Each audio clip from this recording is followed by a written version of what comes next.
Welcome to Fire Your Doctor with your host, Dr. Danielle Lockwood. And Richard Lockwood. Well, thank you. What are we talking about today? Welcome back. We're at episode 18, if you can believe it. And the title of this episode, Rich, is The Body Remembers, but God Redeems. I like that. Yeah. So we're going to talk about moving from trauma to transformation and releasing what the body holds emotionally. Okay, sure. So a lighthearted subject. That sounds real easy. Yeah. Let's just go do that. Yeah. So first of all, we want to talk about how the body was made in parts, right? We have our hands, we have our eyes, we have all these different parts of our body. But really, in general, we have the mind, we have the body, and we have the spirit, and they can't be separated. Okay. I like that. Yeah. And unfortunately, modern medicine has really wanted to codify everything, right? There should be an insurance.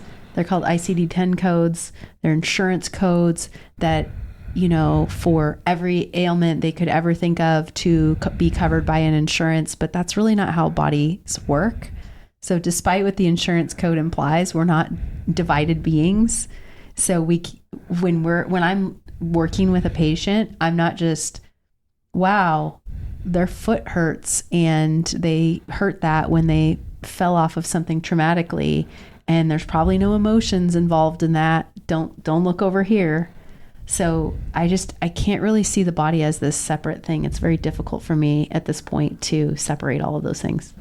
I think what you're alluding to is something of like a metaphysical and an emotional kind of reality mapping onto a physical reality. But we also see what you're saying at play in the entire philosophy of care that we've developed at Terrain Wellness, in that, you know, like what you're saying a week or two ago, it's, I can't really treat your thyroid unless we're looking at your chronic stress. Yeah. And so there is this way to, shall we say, put everything into neat little lanes. And it's like, well, this is your thyroid lane and this is your metabolic health lane.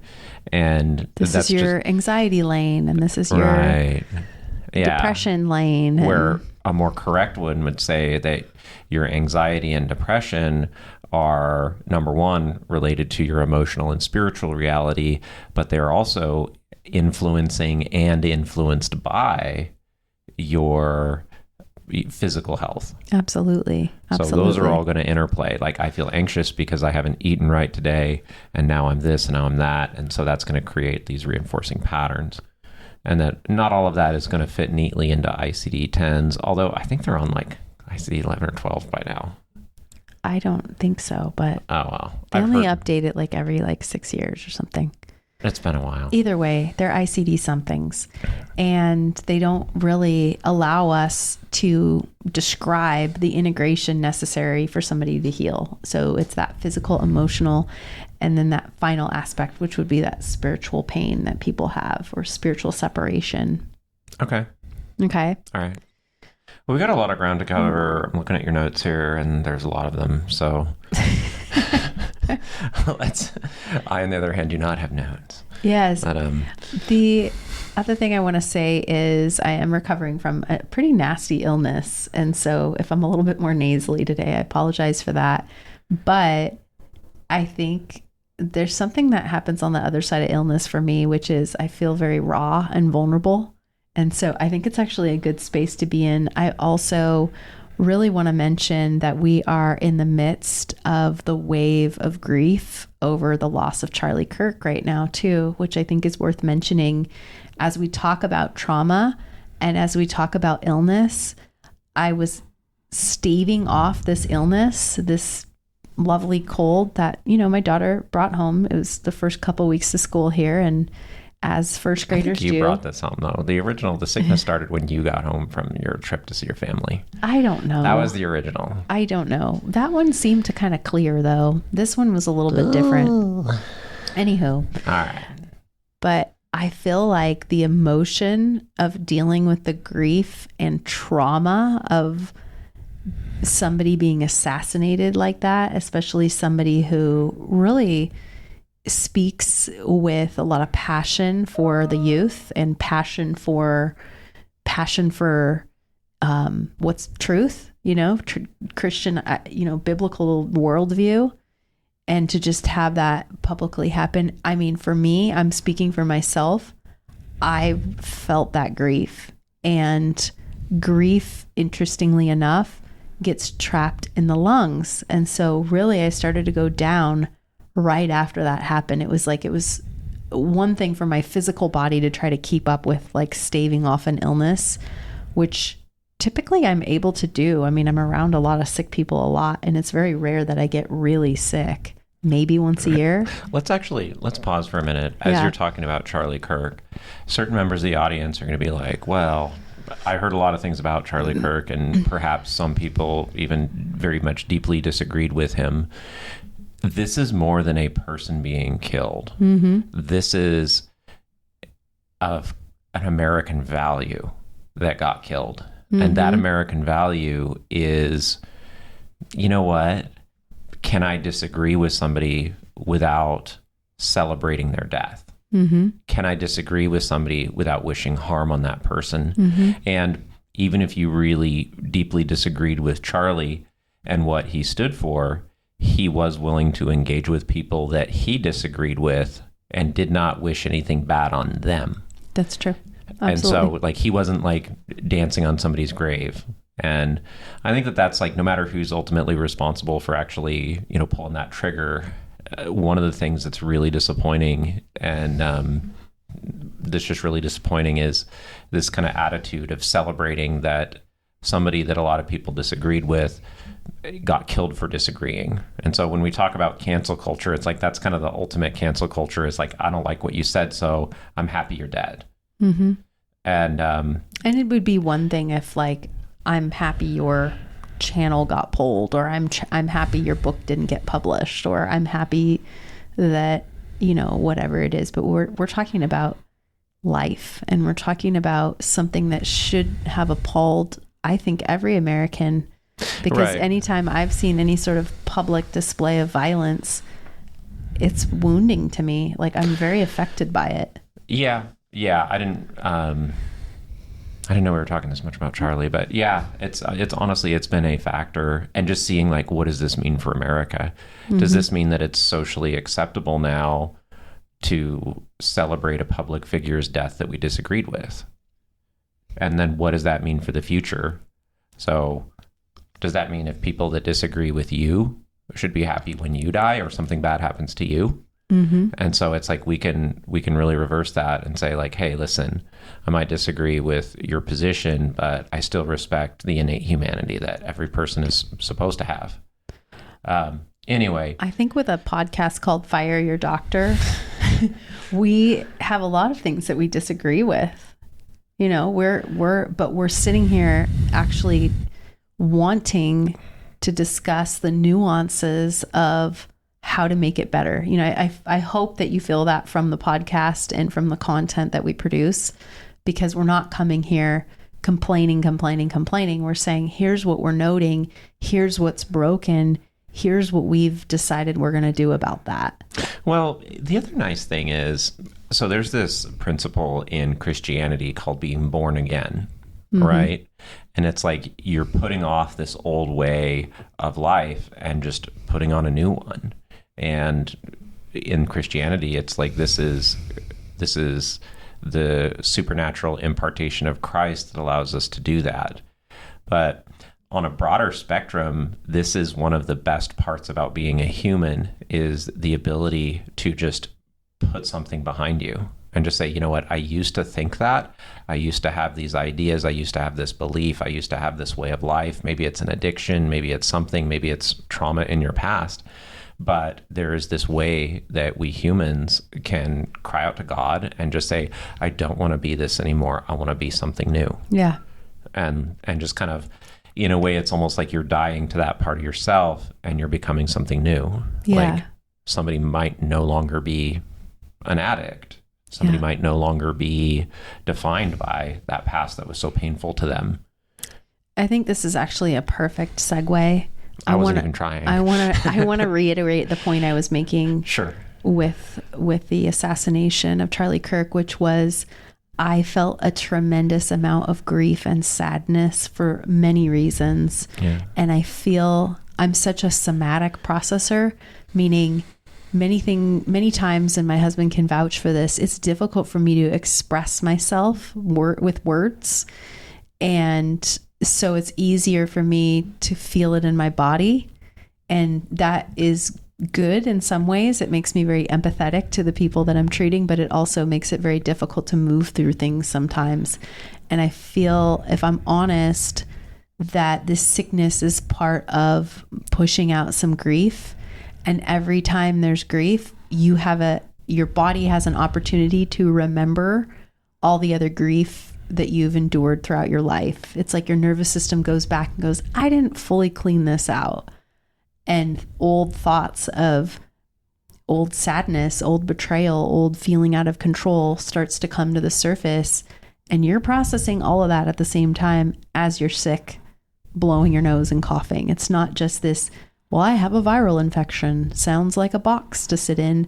It's like my body and many of my patients' bodies will manifest the emotion that they're trying to process and the trauma that they're trying to express from the body using the physical.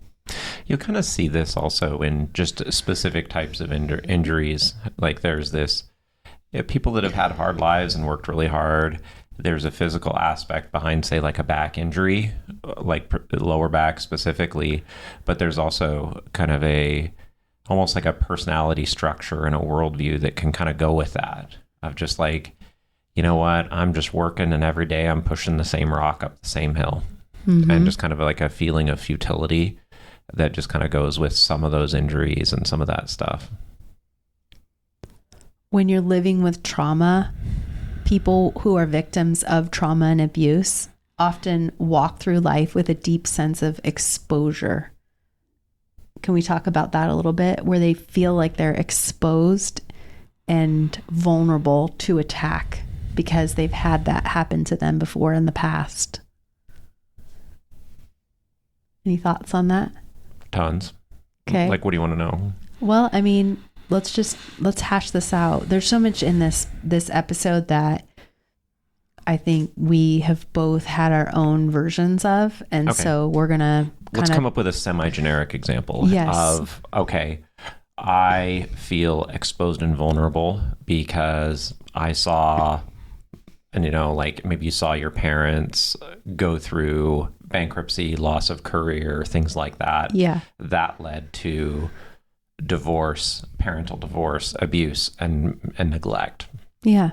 In some measure of instability in the house, or maybe none of those things actually happened, but there was this kind of chaotic instability and fear. Yeah. In your adult life, you're going to feel like very exposed. There could be this way of just like, every dollar is my last dollar and I'm just going to spend it because it'll be gone tomorrow anyway. Or you could go the other way and just be kind of obsessed with, say, financial success or saving, and there's never enough money and you never feel safe. And so you're trying to build a physical kind of moat or a physical protection for something that's actually an emotional or even a spiritual wound. Right. Of like, there's not enough to go around. I'm vulnerable in this world. I'm going to end up homeless and unloved, and my parents are going to split up if I don't have enough money. Right.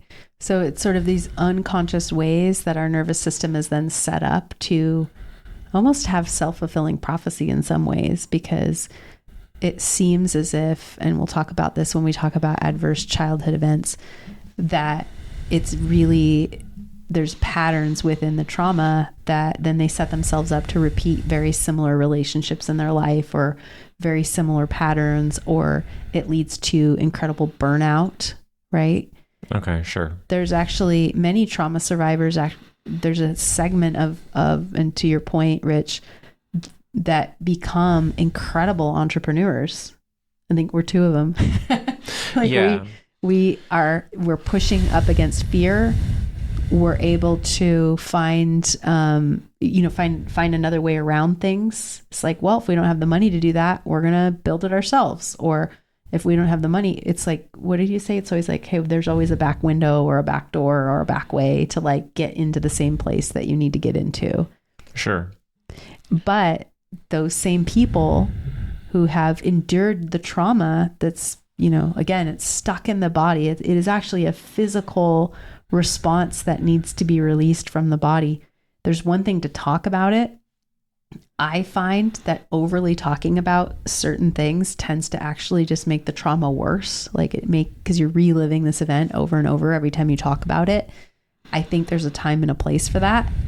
And there's a time to actually process it out of your nervous system, which we'll talk about in a little bit, how we do that. Actually, you remind me, one of the things that I like to describe is the difference, and I've done so before on the podcast, but just to recap, modern trauma is often very abstract, right? Mm-hmm. Whereas kind of a concrete, say, primitive trauma would be pretty cut and dried. It's going to have, like, if a tiger is chasing you in the woods, the outcome's pretty clear.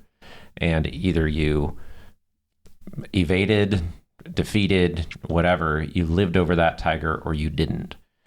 Whereas I think a lot of this trauma is very nebulous in the modern world. Mm-hmm. And like, it's like, you know, this Charlie Kirk thing, you know, it's all over YouTube. It's all over whatever other social media you're on.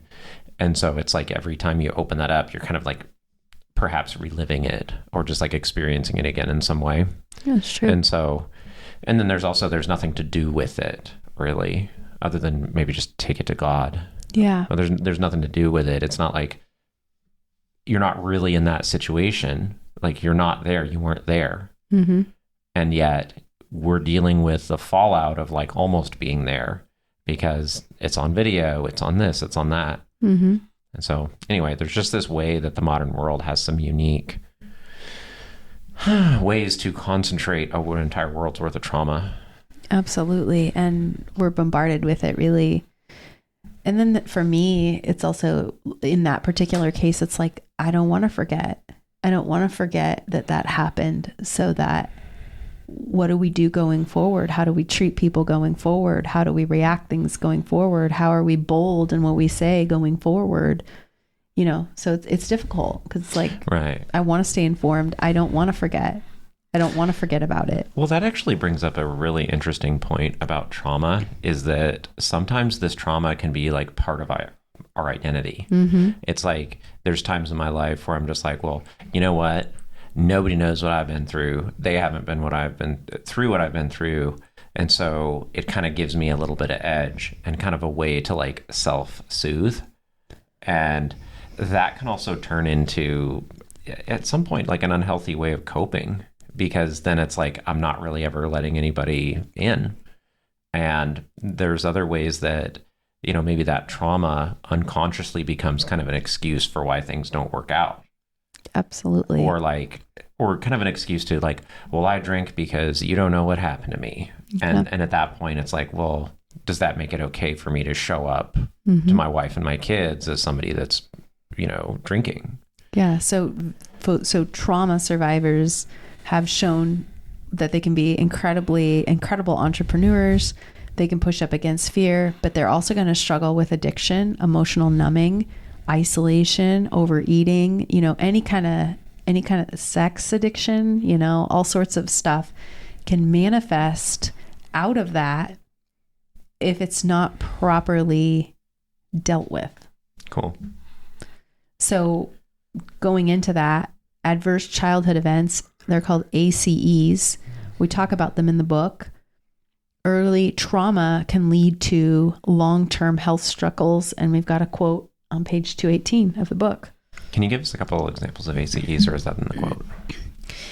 Yeah. So ACEs they could be anything from physical to sexual abuse to neglect to emotional abuse. You know, it's really kind of a wide range of things. And I'm sure there's some algorithm that they use to determine how much of that is actually, you know, it was just a one-time thing versus it was kind of a regular occurrence, or, you know, whatever it might be. Yeah, there's also kind of just a stacking when they just kind of rate, okay, here's ACEs. How many of these do you have? Mm-hmm. Did you have parents divorced? Did you have financial instability, food insecurity? So 218 individuals who have experienced ACEs have a higher incidence of depression, anxiety, autoimmune disease, heart disease, and premature death. In the US, roughly 10% of children experience 3 or more ACEs, with some regions and demographics being higher. Things like divorce and marital instability have long-term negative consequences for society over time, while ACEs are often associated with social and psychological hurdles to overcome. Traumatic events during childhood are so significant that there is also a direct correlation between childhood trauma and physical health problems in adulthood. End quote. That's true. I think that says it all. And trauma can actually even be inherited, which is going with our epigenetics thing. It's like generationally, you could be dealing with something that you were kind of born into in a lot of ways. Not that that is like, we're not saying like that is the end of the story. Too bad, so sad. It doesn't matter what you do in your life. Like you're stuck with that. It's just important to recognize. And we have another quote about that. One of the most sobering findings regarding ACEs is preliminary evidence that there's negative effects. The negative effects can be transmitted from one generation to the next. Toxic stress experienced by women during pregnancy can negatively affect genetic programming during fetal development, which can contribute to a host of bad outcomes, sometimes much later in life. Infants born to women who experienced 4 or more childhood adversities were 2 to 5 times more likely to have poor physical and emotional health outcomes by 18 months of age, according to one recently published study. End quote. That's not even my quote. That's a quote from a study. A quote within a quote. A quote within a quote. Right. Yeah. Yeah, I think that when we talk about the generational nature of it, there's also this way that certain traumas can become part of an identity and part of how we relate to others.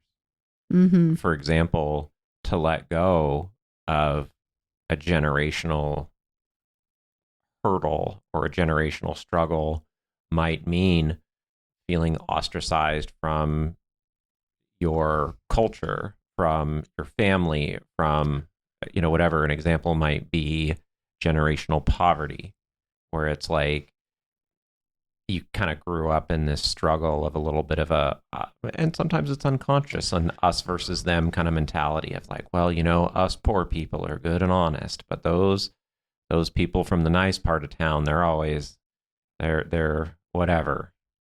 They're just not the good guys, and we're the good guys.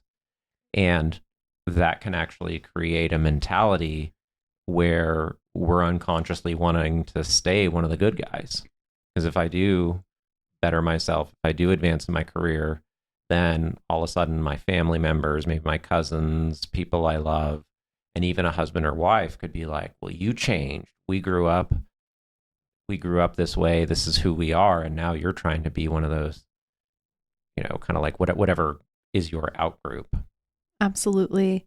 One of my good friends, shout out, you know who you are.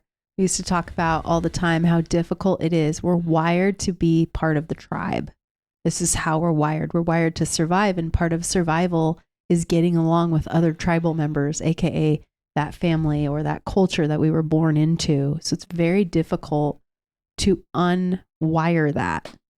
And we want to please them. We want to make it right. We want to fawn. We want to, say the right things. So it's common.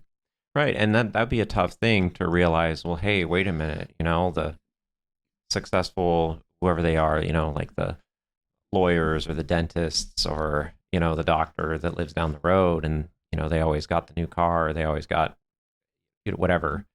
And kind of growing up, it would be almost like a family value to resent that a little bit. Mm-hmm. And there's quite a bit of, I would say, either formal or informal repentance. If you realize, well, wait a minute, I'm kind of becoming one of those people. Like, oh, wow, now I've got like a nice house. Now I have this. Now I have that. And there's this way that unless we come to grips with that, we want to stay in that, we're going to be kind of stuck in where our life's going to go. Right. And then it's a self-fulfilling prophecy. I can't keep money. I'm too poor. I'm this, whatever we've declared over our lives as truth, Yeah. Rich people are evil. Yeah. So let's talk about how the body remembers.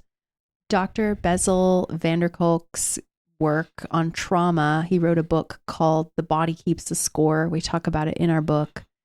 And we talk about this in the sense that no matter if we're going to actually speak out loud, hey, this happened to me. I don't know. It sucks. Whatever. I'm over it. Are you really over it?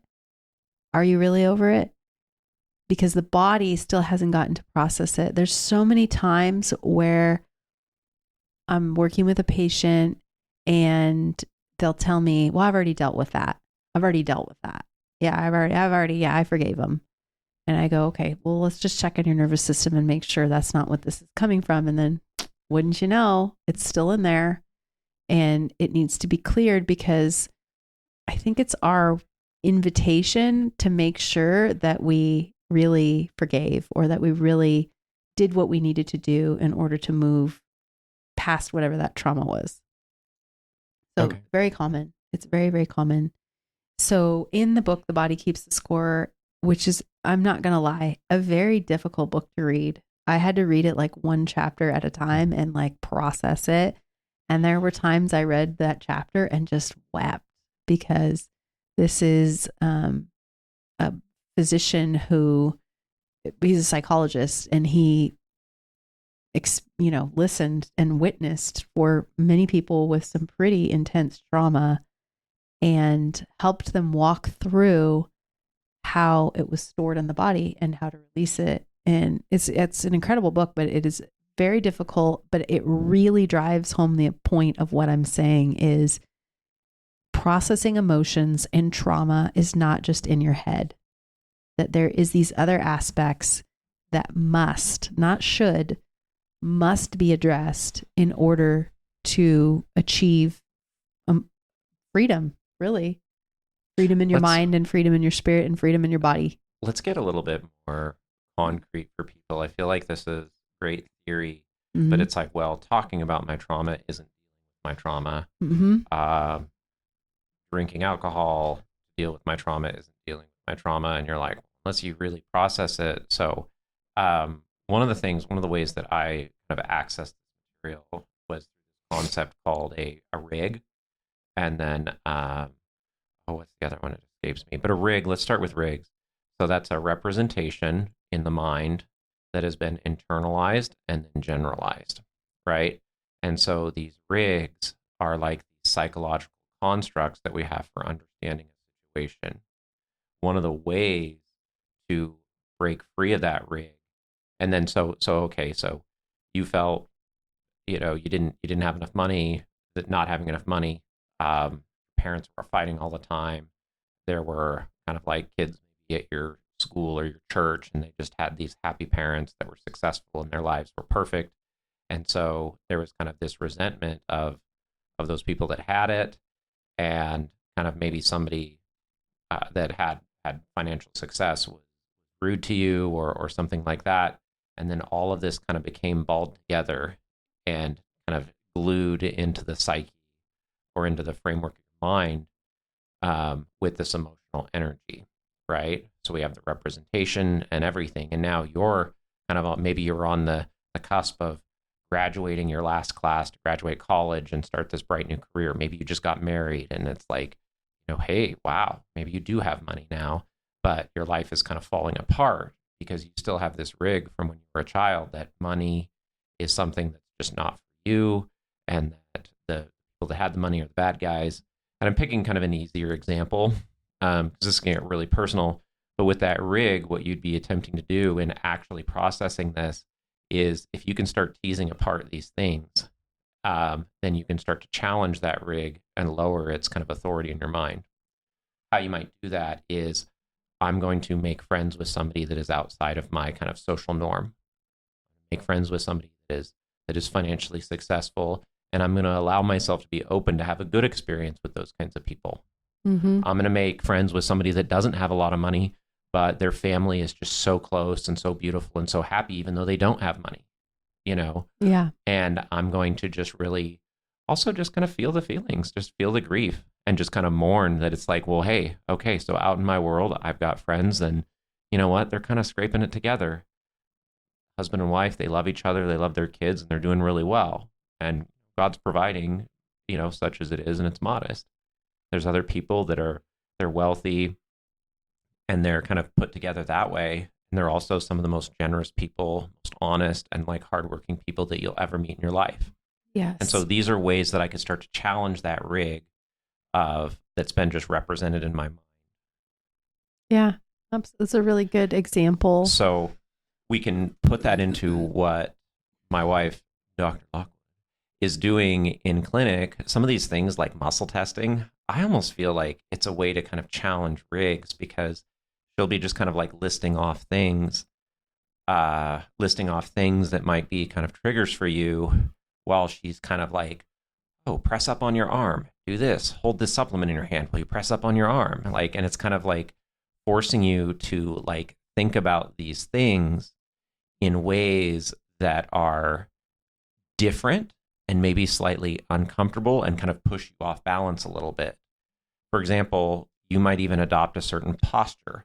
Like every time I think about what my ex did to me or said about me, I start to like hunch my shoulders and get down into the position. So if physician's like, okay, hey, let's go back to that time. Okay, that was 12 years ago. Okay, down to the day. What were you wearing? What were you doing? And then you start like thinking about it, and she's like, okay, press up with your arm, press right with your elbow, press left with this, hold this supplement, do this. Even just those simple kinds of things of like moving your body in ways while you think about things can start to break up that rig. Yeah, and actually this is a perfect segue into, we talk about Dr. Peter Levine's book called Somatic Experiencing, and it's called Waking the Tiger in an Unspoken Voice. And it shows how the body can recover from trauma. One of the things that he would do with his patients was he would have them go talk about the trauma. And while he was talking about the trauma, he would have them physically move as if they were trying to run out of the area. So a lot of times what happens is the body will get stuck. For example, I'll use another example. How about a car accident, right? A person is in a car accident, and they were on the phone looking to the right while they got hit by the car in the passenger seat while their husband was driving. I will sometimes put the person back in the position they were in exactly when that happened. And so I will pretending to hold a phone. Yep. Looking to the right. Mm-hmm. And then I will hit them with the car like this. Boop. Not she means really. Just kind of gently like, tapping nudge them in the shoulder. Just enough. That's all that it takes in the nervous system, and all of a sudden every muscle weakens around it. Right. So that's a good sign to me that there's still trauma left in the nervous system around the event of going into the car accident. Right. But if you can recreate some of those physical sensations in an incongruent way, you can actually improve neuroplasticity. Like meaning, like if I can be in the exact same body position as that terrible trauma, while something absolutely benign is happening, or even something positive, like, you know what, I finally met a doctor who understands me, and we're kind of getting to the bottom of some of this stuff, and I'm in a safe place, and there's even air conditioning. This is great. And kind of experience that, then you can also create kind of a test lab where you can start to like unwind some of these things. Yes.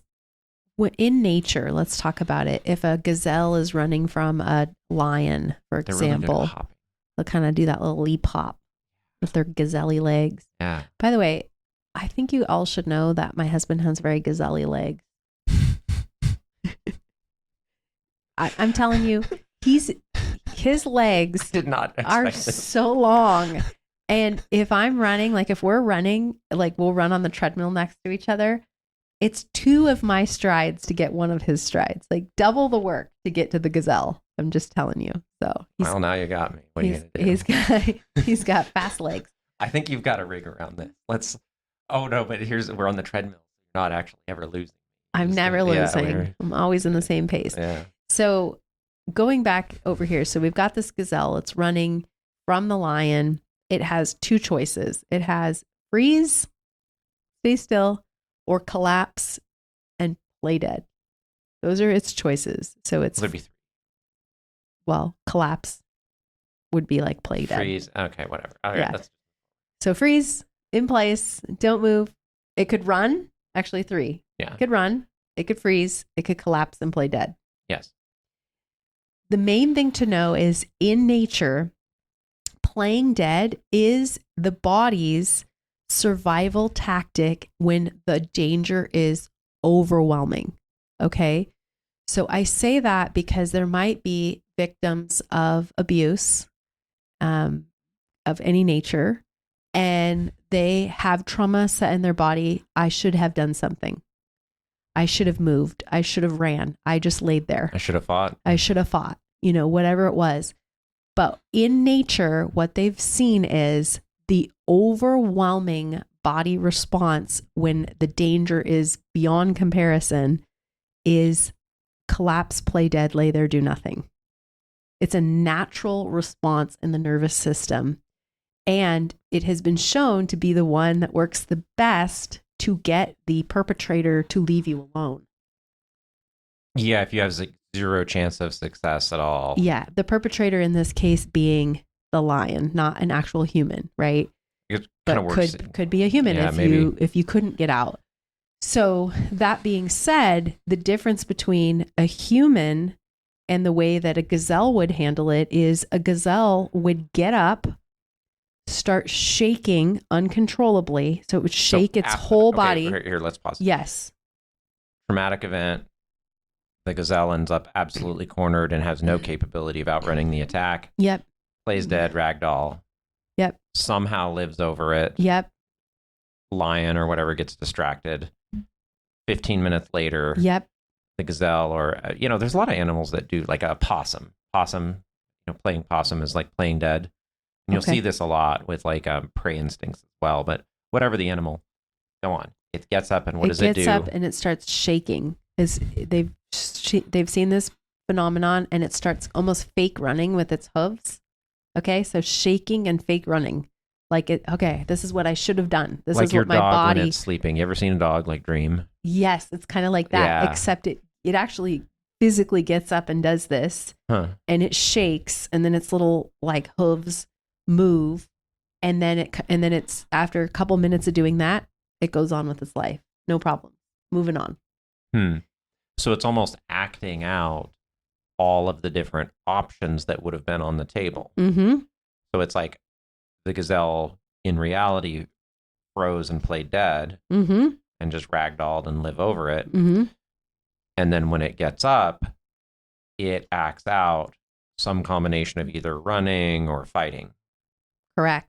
in this kind of pantomime, almost like kind of a sleepwalking. Yes. And if you want more detail about it, that's in that book called Waking the Tiger in Dr. Peter Levine. You should call it Waking the Gazelle. We also talk about, well, the tiger is you. The tiger is you who finally fights back and does not remain a victim of what happened to you. That you go from gazelle to tiger. Yeah, exactly. So not that you need to go hunt somebody. Let's be clear about I'm just that. like thinking about this. I'm like overthinking it. And I'm like, wait a minute. So awakening the tiger is just confused as to why his food is acting so strange. It's like, leave you alone for 10 minutes. And you're like Yes. shivering over here. I don't know what's going on. But part of the doctor-patient relationship that should exist, but doesn't in 15-minute appointments, let's be honest, 5-minute appointments, is that we are called to be loving witnesses to and a loving presence to whatever our patient is going through. Not that we're co-signing on everything, but that we are going to witness. Like, listen, I was not there when you were 10. Like, I am so sorry that you had that terrible accident. I was not there, But knowing what you know now, this will be a question I'll ask patients a lot, but knowing what you know now, what advice would you give that 10-year-old? What would you say to them? What do they need to hear? And sometimes they can't say, like they're so overwhelmed with the emotion. We might have to clear the emotion first, and then we'll ask that question. And then I'll have them close their eyes so they're in their subconscious so they can actually say and start to break that, what you would refer to as that rig. So that broken record that's going over and over. Yeah. Okay, great. Now knowing what you know now, what would you say? You know what? You're going to be okay. And you're a lot stronger than you think you are. And it's going to hurt for about a couple weeks, but ultimately you're going to run again. You're going to play football again. It's going to be all right. So, but if we don't do that, if we don't walk ourselves through that loving witness processing, which oftentimes people don't even know that they need that. They're coming in because their leg is hurting. They don't know why though. More often, oh, well, I think I just sat on it wrong. I'm not really sure what's going on. And it's like, the more we start to unravel and investigate that, the more we figure out whenever you go into this position, your mind is going into this memory. Can we talk about that? And as soon as we're able to disconnect that and really work through that, wow, wouldn't you know, we start to get some movement and healing. Yeah. So there's this way though that we can, okay, so let's go back to my example about generational poverty kind of thing, which has nothing to do with my life, of course. No, but hypothetically, this power of a loving witness, you can also see this way that there's kind of like you mentioned that talking about your trauma can actually just kind of reinforce it and make it worse. I think just intellectualizing or even just getting plain old sympathy isn't quite the same as like processing and reframing that, and so there's this way that I would actually use kind of like that, hey, the kind of poverty or the we're all from broken families or we're all from this. And that's kind of like what ties my social circle together. That can turn into basically a way that I'm trying to get love. And it's like, I can't really show up if it's like, I got my uncle and this person and that person. They're all kind of like, well, I got fired from the mill and this happened. And, then my wife left me. And it's like, I can't really tell them I got a raise. My dog came back. And I just got married and my life is great. Kind of like the reverse country song. The only way that I can relate to those people is, oh yeah, well, I got it pretty bad too. And so there's kind of this way that loving witness can get, can just kind of turn into being stuck there. And I think that's where you said witnessing without necessarily co-signing on everything. So it's like, I might listen to you and be just like, you know what? That sounds horrific and no human should ever go through that. And I'm sorry. How can I love you today? But then that person is like, and this is why I can never find love, or this is why I'll never be safe. And this is why. And it's like, I don't know if I'm co-signing on that part because who I see sitting across from me is someone who is strong, competent, resourceful, resilient, going to bounce back. And so it's like, hey, we got a bridge to cross as far as like this person that we're hanging on to that experienced that trauma and is now using that trauma as a way to relate to others. We've got to let go of some of that stuff if we're going to really get better. Yeah. So Peter Levine, who wrote the book, the Waking the Tiger book, which I love, he was talking about the reason he discovered this was he had his own personal experience. He was actually struck by a car when he was walking to a friend's birthday, and he fell to the ground, and he ended up being found immediately by a man who was walking around the same time, who happened to be a physician. Like, good, in his own words, the quote, Dr. Levine reflects, I know what to do, but I don't know if I could have done it alone. I would have needed this other person, this empathetic witness, to be there and help hold that space. So much of our humanness can only come to life in a shared experience. For Dr. Levine, just having someone there to hold his hand while he went through the personal suffering was meaningful and constructive. At our clinic, the role of an empathetic witness is one that we take very seriously. Corroborating Dr. Levine's experience, we also find that having an empathetic witness is crucial to the healing process. He continues, quote, "You don't have to know the facts of your story to be able to reprogram the symptoms or the outcomes." End quote. Okay. Very powerful. I like it. Yes. I think we kind of went out of order. We already we and covered so some of somatic yeah, processing. we talked about somatic processing. What is somatic processing?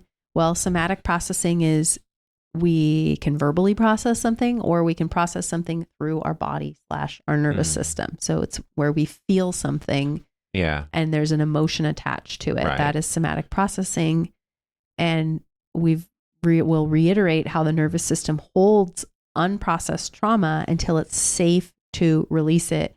Using our gazelle example, it didn't become safe to release it until after the lion was well out of the area, right? Fair. And it was able to then get up, look around and go, okay, lion's not here anymore. Let me shake this off. Let me process this trauma. It's the same thing with humans, except it's a little bit longer. Most of the time, they're not able to process it right away. They're able to process it once they've calmed down. So, and I'll notice that about myself. I actually sometimes can't process the emotion until I've been able to be in a state of peace or have some resolution around whatever that stressor was. Like, for example, it would be very difficult for me, and my husband can be a good witness to this. It would be very difficult for Dr. Danny to process any sort of big emotion in the middle of a move. True or false? Okay. True. Yeah. Moving is very traumatic. It's like very disruptive to my nervous system. I've gotten better at it because we've had to move quite a few times, but it's still not a good idea. Not a good idea. I think these are limited coming through. Yeah, I'm sure. But I'm saying I'm trying to use it as a soft example of I know. You know, it's hard to heal while you're running. And it goes back to parasympathetic, sympathetic system. If you're in fight or flight, very difficult to be in rest and digest. So very difficult to actually heal. Yes, but no. Rick, remember earlier when you were talking about how basically who is the psychologist or psychiatrist that was having patients kind of move and do different actions to break up those rigs to get them out of that kind of mental state of helplessness to like, I want you to be lifting weights or something, or like exercising while you kind of bring this back. Yeah, I think that's true. That's one kind of stress, but can I make a little bit of a clarification? Sure. The clarification would be they weren't actively being abused while that was happening. Like they didn't go home to a home where the abuse was still happening. Sure. Okay.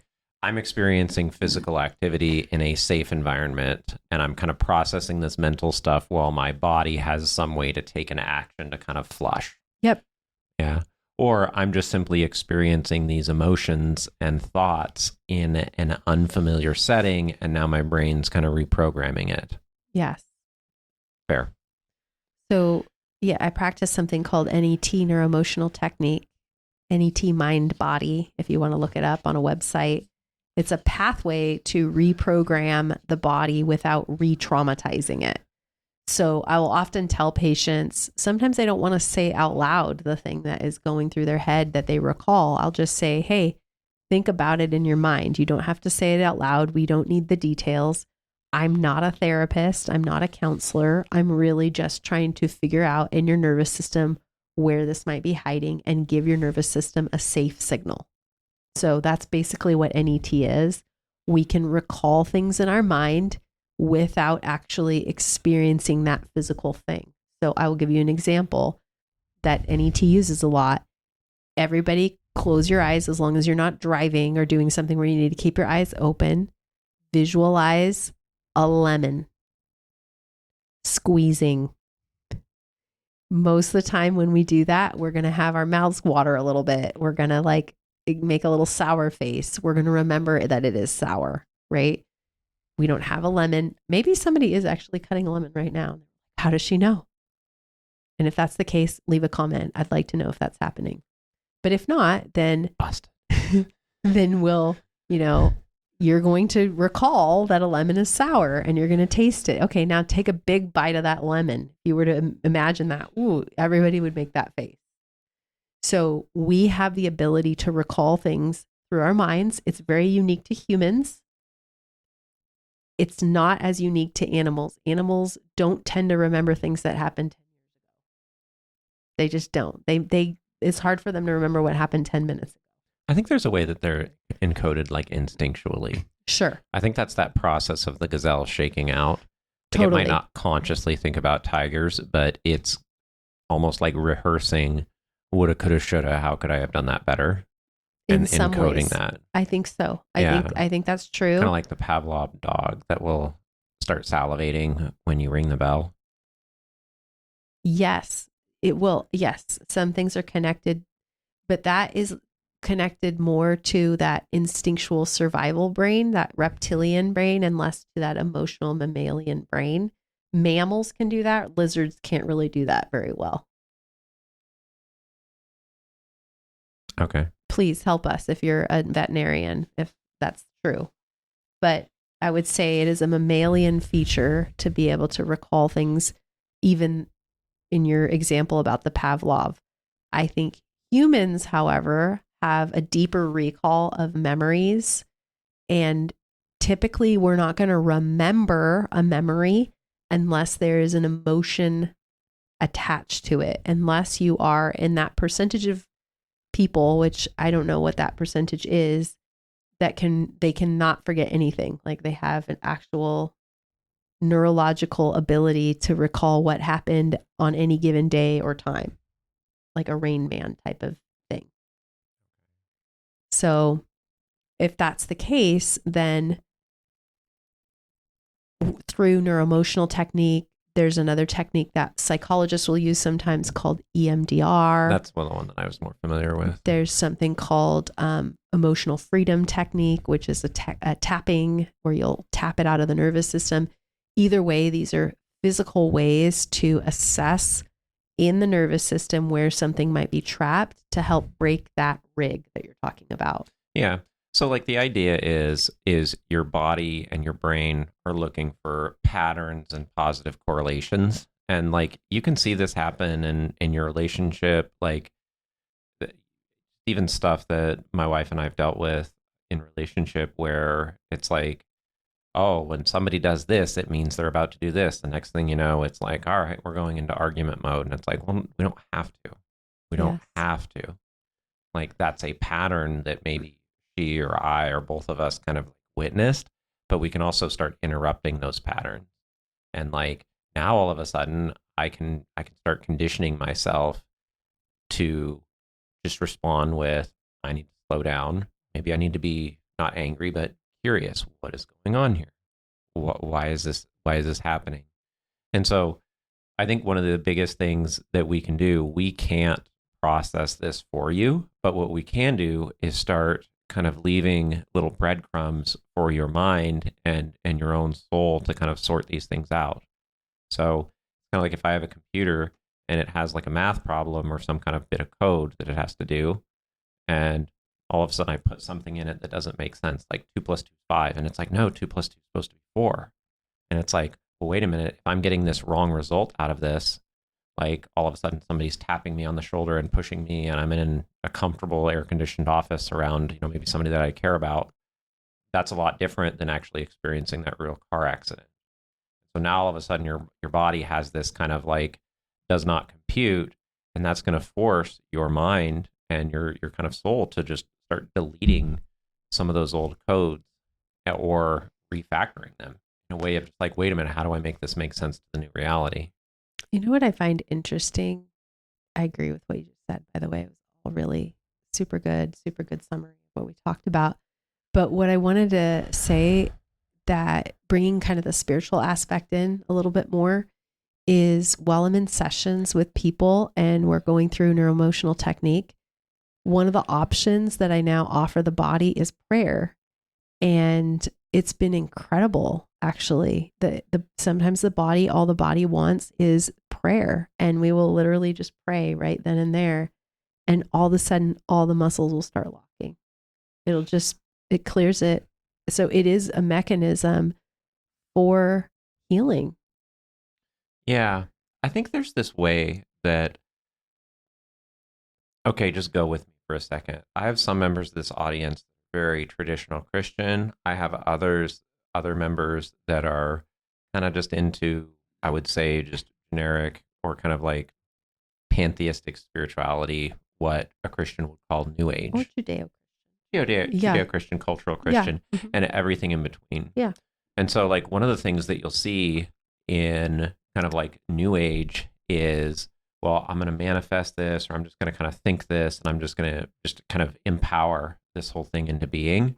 And to a Christian, it's just like, whoa, that's like idol worship. That's like getting over to the bad side of spirituality. But there is actually this place right in between. And that place in between is that in the Garden of Eden, God made humans as the kind of rulers and subduers of the earth. Mm-hmm. And so we have this kind of dominion over our earth. And there's this way that to the extent that we don't have that, or that we're not experiencing that there's this kind of deep soul level disconnect for how life is supposed to work and how it's actually working. And what prayer is prayer is inviting God to heal and restore that deep purpose of like, no, like this life is supposed to be working for me. This planet is supposed to be kind of like my own little like kind of Garden of Eden, and I'm supposed to be surrounded by people that I love. I'm supposed to have this relationship with God, but I'm also supposed to be very connected to this creation that He gave me, but I'm just not experiencing that. The New Age side of that would just be like, well, I'm just going to manifest and get there on kind of positive thinking and everything. But prayer is the way to invite God back into that and Mm-hmm. into that equation where it's like, you know what, I've tried manifesting, I've tried this, I've tried that. Maybe you've tried yoga or, different things. And there's kind of some truth to it because it's like we are connected. I'm not just a clump of cells. I'm a human. And like, I feel like somewhere out there, it's like, there's just this higher purpose. And I would even dare say like, there's a God that loved me. My life isn't Yes. Yes. And so inviting prayer is kind of saying that like, this wasn't all for nothing. This wasn't all for nothing. And there is this way that that God can redeem this. And I think this other thing that is just deeply traumatic is just this way that there's this way that like, well, life is supposed to be different. Life is supposed to be different. Life is supposed to be different.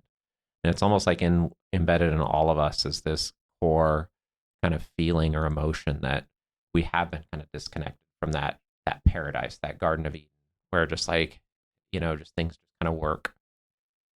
And, no matter how much worldly success you can get, it's like we're still just not quite there. We don't have that communion with God. That was actually very much a missing piece in my own life.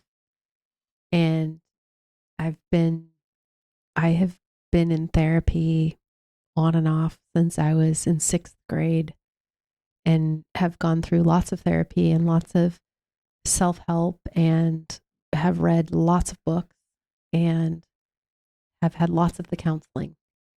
And I want to say for the record that it wasn't until I invited God into those spaces that I received that peace and have experienced the peace that's only in the rest and being with your Creator. Yeah. So I think like deep down, and if kind of like if there is no God, it's like, well, I guess all the trauma that happened to me are just tigers going out and doing what tigers are supposed to do. But it's like, why in me do I feel such a deep sense of injustice? Yeah. Like, you know what I mean? It's just like, well, why? What is empathy? What is compassion? What are all of these like highest? Like, it's like the higher you go in the human spectrum of emotion, the more futile and pointless it gets on a brutally biological kind of evaluation. You know what I mean? Mm-hmm. It's just like, it's almost like the finer things in life are more delicate. It's just like we start with like a hammer or a crude tool, and then we go up to kind of like fine glass or something that is just easily broken. And so why are we sitting here having all these emotions and like all of these kind of feelings about things unless there's some kind of like a reality that underpins that? And I think that is that God piece saying, no, like none of these higher feelings, kind of calling out for that paradise that's been lost. That's not a mistake either. And ultimately, I'm not a mistake. Neither are you. Agreed. Well said, husband. Trauma may shape our nervous system, but it doesn't define our destiny. God offers redemption that goes deeper than our scars, freeing us from what our bodies still carry. This is from Isaiah 43, 18 through 19, and this is the NIV translation. NIV, sorry. Nobody calls it NIV. We call it NIV in our house. I don't know. Okay. New International Version. Okay, how about that? Yeah, sure. It says, forget the formal things. Forget the former things. Formal means I'm wearing a tie. Yes. Forget the former things. Do not dwell on the past. See, I am doing a new thing. Now it springs up. Do you not perceive it? I am making a way in the wilderness and streams in the wasteland.